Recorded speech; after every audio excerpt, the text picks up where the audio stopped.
अस्सलाम वालेकुम students, Shoaib Javed here, your chemistry teacher. हम 9th क्लास न्यू केमिस्ट्री की बुक को पढ़ रहे हैं। हमने चैप्टर नंबर 1 के सारे टॉपिक्स मुकम्मल कर लिए थे। लास्ट कुछ वीडियोस में हमने एक्सरसाइज के सवालात को सॉल्व किया है। अभी हम इसका एक लास्ट क्वेश्चन है, इन्वेस्टिगेटिव क्वेश्चन। कुछ तहकीकाती सवालात आपको दिए गए हैं, 2 सवाल हैं।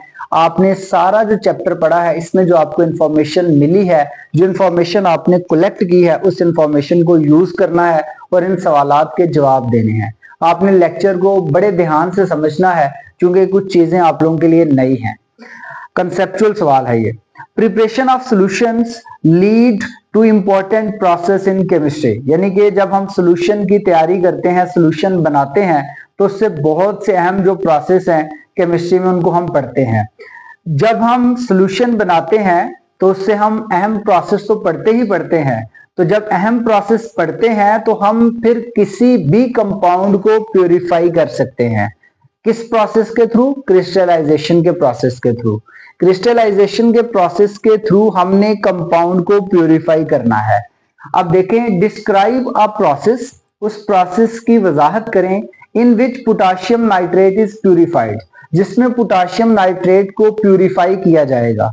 बाय क्रिस्टलाइजिंग इट इन वाटर, यानी कि वाटर में इसके क्रिस्टल्स बना के आपने पोटाशियम नाइट्रेट को प्यूरिफाई करना है, पानी में उसके क्रिस्टल्स बना के। तो आइए देखते हैं कि पोटाशियम नाइट्रेट, जो इम्प्योर पोटाशियम नाइट्रेट है, जिसमें इम्प्योरिटीज हैं, नाखालिस चीजें हैं, उसको अपने खालिस कैसे बनाना है, उसे प्यूरिफाई कैसे करना है। तो ये आपके पास एक वैसे तो एक्सपेरिमेंटल ये टेक्निक के थ्रू ही जो है हम क्रिस्टलाइजेशन का अमल करेंगे।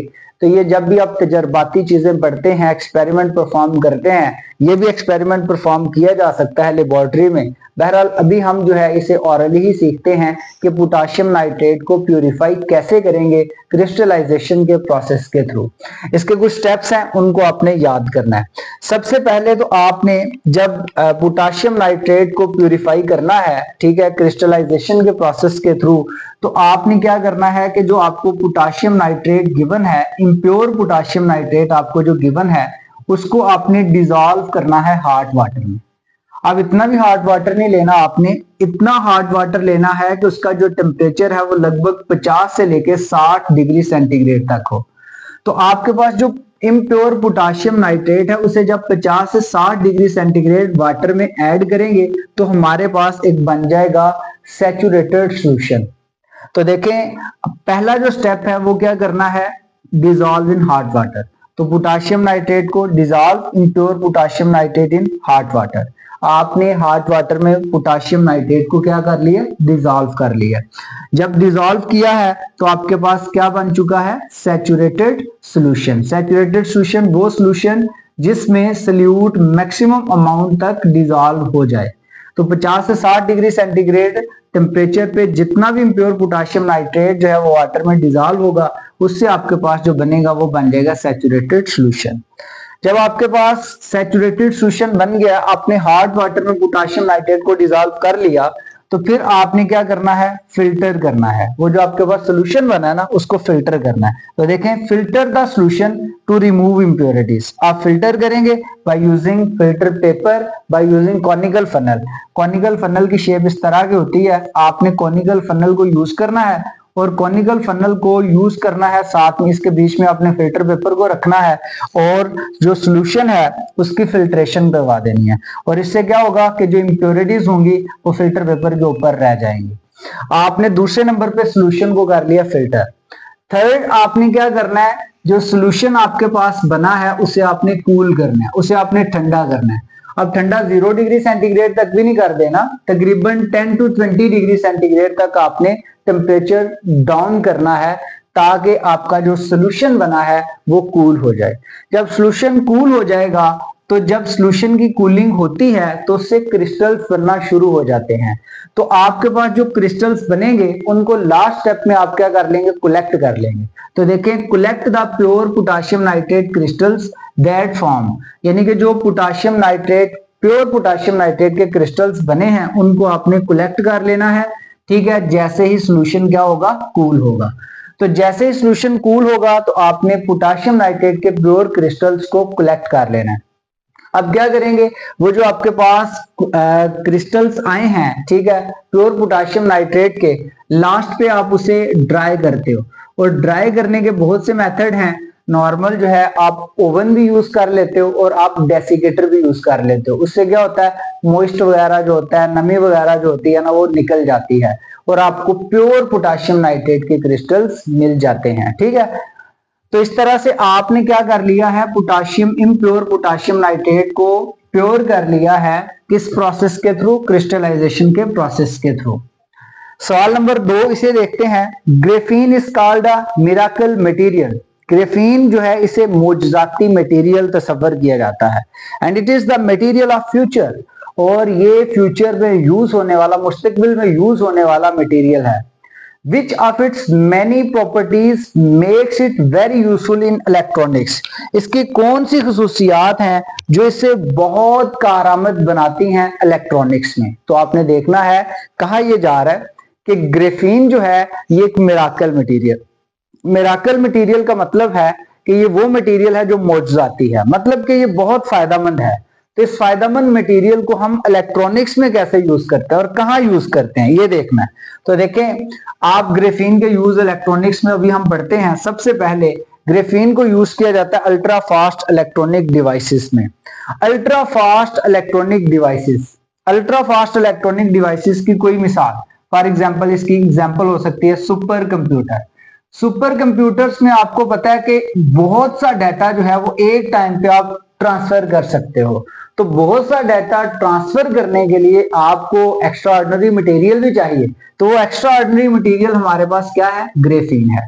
कैसे एक्स्ट्रा ऑर्डिनरी है, क्योंकि इसकी इलेक्ट्रिकल कंडक्टिविटी बहुत ज्यादा है, यानी कि इसमें से करंट गुजरने की जो सलाहियत है ये बहुत ज्यादा है। एक वक्त में बहुत ज्यादा करंट इसमें से पास कर जाता है। इस वजह से आप इसे यूज कर सकते हो ग्रेफीन को अल्ट्रा फास्ट इलेक्ट्रॉनिक डिवाइसेस में, जैसा कि सुपर कंप्यूटर या हाई स्पीड प्रोसेसर्स में भी इसे यूज करते हैं। हाई स्पीड प्रोसेसर्स में फॉर एग्जांपल आप क्या करते हो, हाई स्पीड प्रोसेसर यूज करते हो गेमिंग वगैरह के लिए, खेलने के लिए, गेम खेलने के लिए आपको हाई स्पीड प्रोसेसर चाहिए होते हैं ताकि गेम ना रुके, डिस्टरबेंस ना हो। ठीक है, दूसरे नंबर पे डाटा का एनालिसिस जो है वो आपने करना हो तो डाटा एनालिटिक्स में भी आप इसे यूज कर रहे होते हो। तो आपको उस चीज, ये सारे काम करने के लिए एक्स्ट्रा ऑर्डिनरी मटेरियल चाहिए, और वो एक्स्ट्रा ऑर्डिनरी मटेरियल क्या है, ग्रेफीन। इसीलिए तो इसे कहा जा रहा है कि it is a miracle material. Okay ji, तो दूसरा इसका यूज पढ़ते हैं और वो है टच स्क्रीन्स एंड डिस्प्लेस। इसे जो ग्रेफीन है इसे यूज किया जाता है टच स्क्रीन्स में और डिस्प्लेस में यूज किया जाता है। तो देखें इसे क्यों यूज किया जाता है, क्योंकि इसकी कंडक्टिविटी ज्यादा है। तो कंडक्टिविटी ज्यादा होने का मकसद, इसमें से करंट बहुत ज्यादा पास करता है, ये मैं पहले ही बता चुका हूं।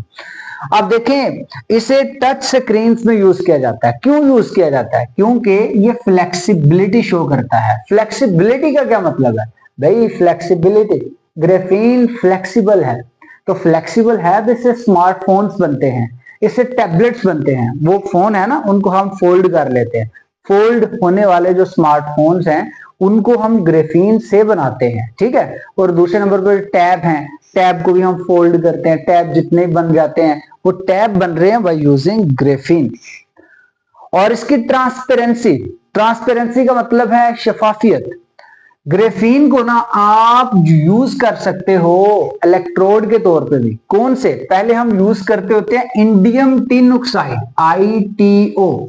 ये आपके पास एक इलेक्ट्रोड का नाम है इंडियम टिन ऑक्साइड।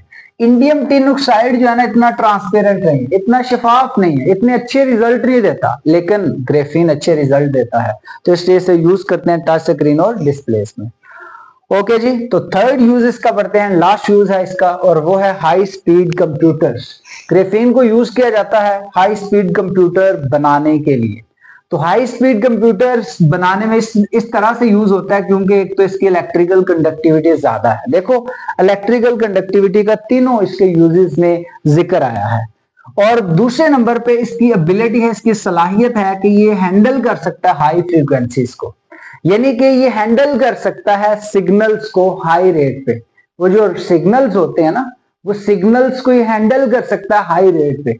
अब देखें, एक टाइम में गीगाहर्ट्ज फ्रीक्वेंसी को हैंडल करता है, टेट्राहर्ट्ज इतनी फ्रीक्वेंसी को हैंडल करता है। तो नॉर्मली जो डिवाइसेस होते हैं उनकी फ्रीक्वेंसी इतनी नहीं होती, उनकी फ्रीक्वेंसी कम होती है, उनमें से सिग्नल इतने ज्यादा एट अ टाइम पास नहीं करते। तो उनमें सिग्नल जो होते हैं उन पास करने की सलाहियत, स्पीड कम होती है। तो ये जो सिग्नल ज्यादा स्पीड से पास करते हैं गीगाहर्ट्ज में, टेट्राहर्ट्ज में, ये यूज हम करते हैं ग्राफीन, तो फिर पास करते हैं। Students, this was all about chapter number 1। तो नेक्स्ट वीडियो में हम स्टार्ट करेंगे चैप्टर नंबर 2। अपना ख्याल रखिएगा। अल्लाह हाफिज।